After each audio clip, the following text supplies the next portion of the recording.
ball knocked loose, standing on the goal line, and recovered, it looked like maybe by Brandon of the Broncos. John Lynch knocked it out. I think Drew Brees got hurt on that play going for that fumble. It was a meaningless fumble in the second quarter of a meaningless game and a new chapter in pro football history. The New Orleans Saints, the San Diego Chargers, and NFL legacy will forever be linked to that random loose ball dribbling about the San Diego turf. You see, up until that point, Drew Brees had turned himself into a Pro Bowl quarterback for the Chargers. A guy who was ready to push a very talented San Diego roster to the next step, postseason success. It is Brees looking end zone, has McCardell, touchdown! There was just one problem. His contract was up. Oh, and to further complicate matters was one Phillip Rivers.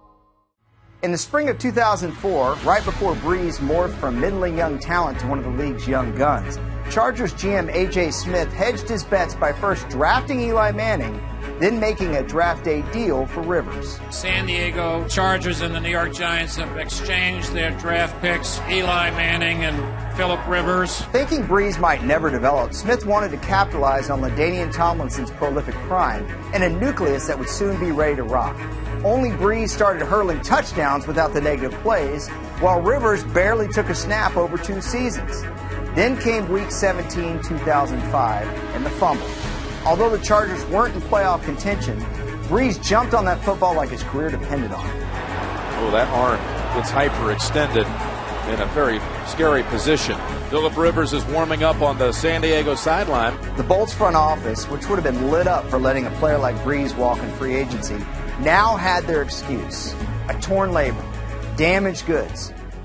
And another vacancy filled on the head coaching front Wednesday as the New Orleans Saints hired the now former Cowboys assistant Sean Payton. Meanwhile, New Orleans and its new head coach Sean Payton needed a face of the franchise that had been wrecked by Hurricane Katrina.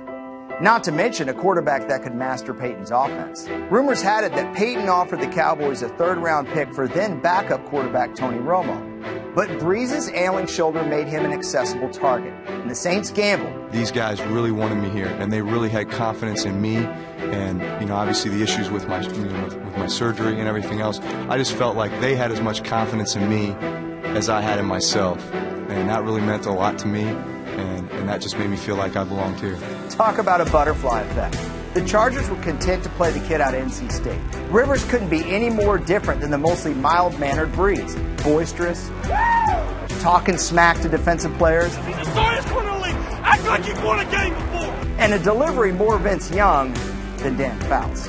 In 2006, head coach Marty Schottenheimer greased Rivers' path by doing what Marty Ball always did: run the rock, play conservative, without putting the game on the quarterback. San Diego went 14-2 and set some pretty cool records along the way.